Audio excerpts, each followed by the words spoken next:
നമ്മളെ കൂണിൻ്റെ രണ്ടാമത്തെ വീഡിയോ ആയിട്ട് വന്നേക്കുവാണ്.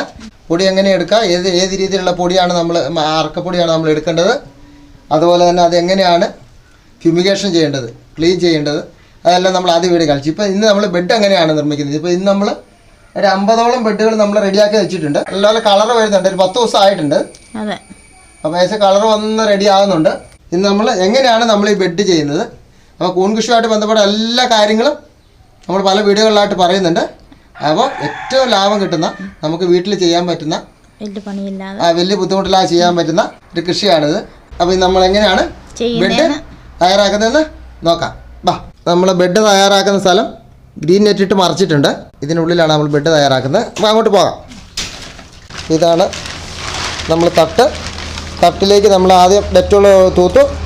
അതിൻ്റെ മുകളിലേക്ക് നല്ല വൃത്തിയായ പ്ലാസ്റ്റിക് ഇടുവാണ്.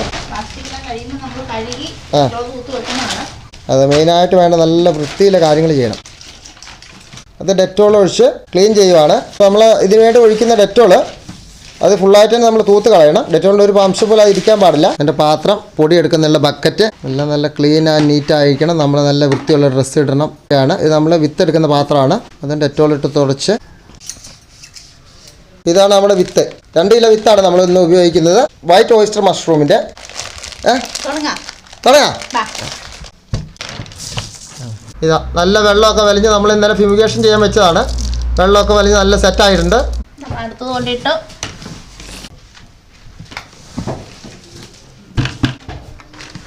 അടുത്തതിൻ്റെ പരിപാടി ഇതാണ് നമ്മളെ കൂടിൻ്റെ അടിഭാഗം ഇങ്ങനെ എടുക്കണം.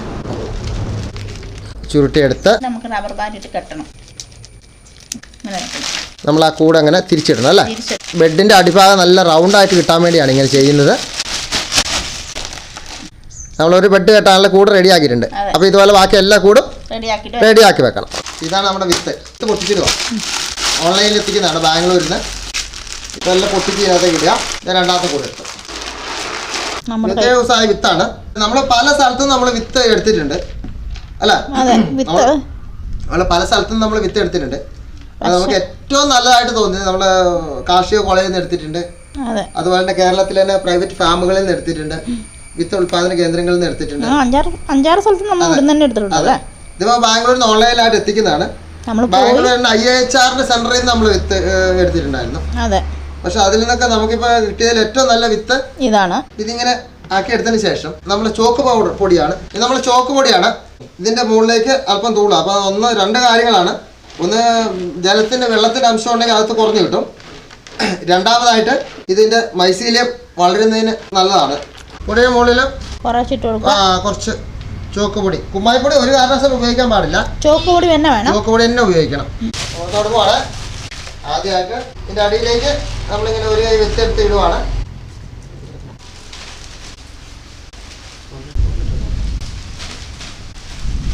ഇതാ ഒരു ലെയർ ആയിട്ടുണ്ട്.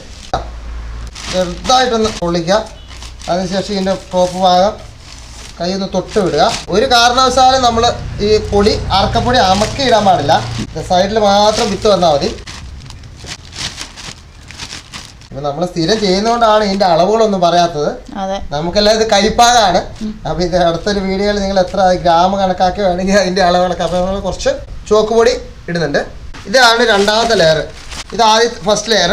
ഇത് സെക്കൻഡ് ലെയറായി. ഇതുപോലെ തന്നെ ഇതിൻ്റെ ടോപ്പ് ചെറുതായിട്ടൊന്ന് പ്രസ് ചെയ്ത് ചെറുതായിട്ടൊന്ന് കൈ ഓടിച്ചു കൊടുക്കുക. ഇതിങ്ങനെ സൈഡിലൂടെ. സെൻറ്ററിൽ വിത്ത് വന്നു കഴിഞ്ഞാൽ കുഴപ്പമൊന്നുമില്ല. പക്ഷെ നമുക്കത് ഉപകാരപ്പെടില്ല. അതിൻ്റെ ആവശ്യമില്ല. രണ്ടാമത്തെ ലെയറിലും ഏകദേശം എല്ലാ സ്ഥലത്തും വിത്ത് വന്നിട്ടുണ്ട്. കുറച്ച് ചോക്ക് പൊടി എടുത്ത് അപ്പുറം ഭാഗത്തോട് ഒന്ന് വെതറി കൊടുക്കാം. താല്പര്യം ഉണ്ടെങ്കിൽ നല്ല റബ്ബറിൻ്റെ അറക്കപ്പൊടി തന്നെ എടുക്കുക. അറക്കപ്പൊടിയുടെ ഗുണം എന്താണെന്ന് വെച്ചാൽ ചിലവ് കുറവാണ്. നമ്മൾ വൈക്കോലിൽ ഒരുപാട് കാലം ചെയ്തിട്ടുണ്ട് അല്ലേ. വൈക്കോല് ക്ലീൻ ചെയ്തെടുക്കുക എന്നൊക്കെ പറഞ്ഞു കഴിഞ്ഞാൽ അതിന് നല്ല പണിയാണ്. ഒരുപാട് കെമിക്കലായാലും നമ്മൾ യൂസ് ചെയ്യേണ്ടി വരും. കച്ചി അപേക്ഷിച്ച് നോക്കുമ്പോൾ 3-1 ചെലവിൽ നമുക്ക് ബെഡ് തയ്യാറാക്കാം. നമ്മൾ 4 ലെയറാണ്. അടിയിൽ 1, 2, 3. ഇത് 4ാമത്തെ ലെയർ പൊടിയാണ്. അപ്പോൾ ടോപ്പിൽ ചെറുതായിട്ടൊന്ന് കൂട്ടിയിടുക. നമ്മളെ പറക്കപ്പൊടി ചെയ്യുമ്പോൾ നമുക്ക് ആദ്യം പറ്റിയ ഏറ്റവും വലിയ ബുദ്ധിമുട്ട് നമ്മൾ പരമാവധി കച്ചി പ്രസ് ചെയ്യുന്ന പോലെ പ്രസ് ചെയ്ത് ബെഡ് ഒരുക്കി. അത് നമുക്ക് ഒരുപാട് നഷ്ടം വന്നു. ടോപ്പിൽ നമുക്ക് ഏറ്റവും സൈഡിലും അതുപോലെ തന്നെ സെൻറ്ററിലും ഇത് റെഡി ആയിട്ട് ഇട്ട് കൊടുക്കുക. ഇതിൻ്റെ മുകളിലും ഇതാ. അതിനുശേഷം ഇതിൻ്റെ ടോപ്പ് രണ്ട് സൈഡ് ഇങ്ങനെ ലെവൽ ചെയ്യുക. അതിനുശേഷം സെൻറ്റർ കൃത്യമായിട്ട് ഇങ്ങനെ കൊണ്ടുവന്നിട്ട് പിടിക്കുക. അതിനുശേഷം സെൻറ്റർ സൈഡ് നേരെ മുകളിലേക്ക് പൊക്കി ഇതുപോലെ ഇങ്ങനെ എടുക്കുക. ഇത് ഇതേപോലെ തന്നെ ഇങ്ങനെ എടുക്കുക. അപ്പോൾ നമ്മുടെ ടൈറ്റ് ടോപ്പ് ലെവൽ ചെയ്തു. എല്ലാം എടുത്ത് ഒന്ന് കറക്കി. ഇങ്ങനെ ചെയ്തില്ലെങ്കിലും കുഴപ്പമില്ല. റബ്ബർ ബാൻഡ് ഇട്ട് ടൈറ്റ് ചെയ്തു. നമ്മളൊരു ബെഡ് റെഡി ആയിട്ടുണ്ട്. കൂൺ കൃഷി തുടങ്ങാൻ ആഗ്രഹിക്കുന്നവർ എന്ത് ചെയ്യണമെന്ന് വെച്ചാൽ പരമാവധി ചിലവ് കുറച്ച് എത്ര ചിലവ് കുറയ്ക്കാൻ പറ്റുമോ അത്രയും ചിലവ് കുറച്ച് ഈ കാര്യങ്ങളൊക്കെ ചെയ്യുക. കൂണിൻ്റെ സൈഡെല്ലാം ടൈറ്റായി.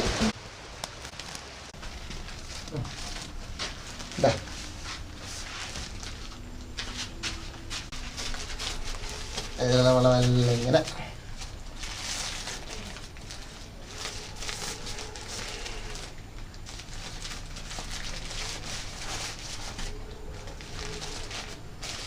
നമ്മൾ രണ്ട് രീതിയിൽ ചെയ്തിട്ടുണ്ട്.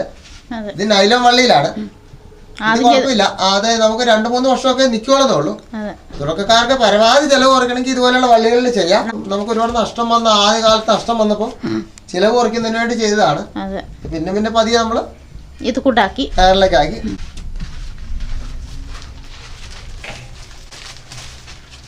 ഒരു റീല് വെച്ചിട്ടുണ്ട്. ഇതുപോലെ തന്നെയാണ് ഈ ബെഡുകളെല്ലാം വെച്ചത് നമ്മള്. ഇതൊക്കെ നല്ല ടൈറ്റ് ആയി വരുന്നുണ്ട്. ഇപ്പൊ ഇതാണ് നമ്മളെ കൂൺ കൃഷി. അപ്പൊ ഇതിന്റെ എല്ലാ വീഡിയോകളും നമ്മൾ ചെയ്യുന്നുണ്ട്. എന്തുണ്ടെങ്കിലും ഇതിന്റെ കാര്യങ്ങൾ നിങ്ങൾ സംശയം ഉണ്ടെങ്കിൽ കമന്റ് ചെയ്യുക. നമുക്ക് അറിയാവുന്ന രീതിയിൽ നമ്മൾ പറഞ്ഞു തരുന്നതായിരിക്കും. അപ്പൊ നമ്മൾ ഇത് എങ്ങനെ വിളവെടുക്കുന്നത് സെയിൽ ചെയ്യുന്നത് എല്ലാ വീഡിയോകളും നമുക്ക് വരുന്നതായിരിക്കും. നമ്മൾ വേണ്ട 10 ദിവസം ആയതേ ഉള്ളൂ. ഇപ്പോൾ 2 മാസം നിർത്തിയിരിക്കുകയായിരുന്നു. 10 ദിവസമായി തുടങ്ങിയിട്ട്. അപ്പോൾ ബാക്കി വീഡിയോകളും വരുന്നതായിരിക്കും. അപ്പോൾ ഇത് വീഡിയോകൾക്കായി ചാനൽ സബ്സ്ക്രൈബ് ചെയ്യുക, ലൈക്ക് ചെയ്യുക, ഷെയർ ചെയ്യുക. ഓക്കെ.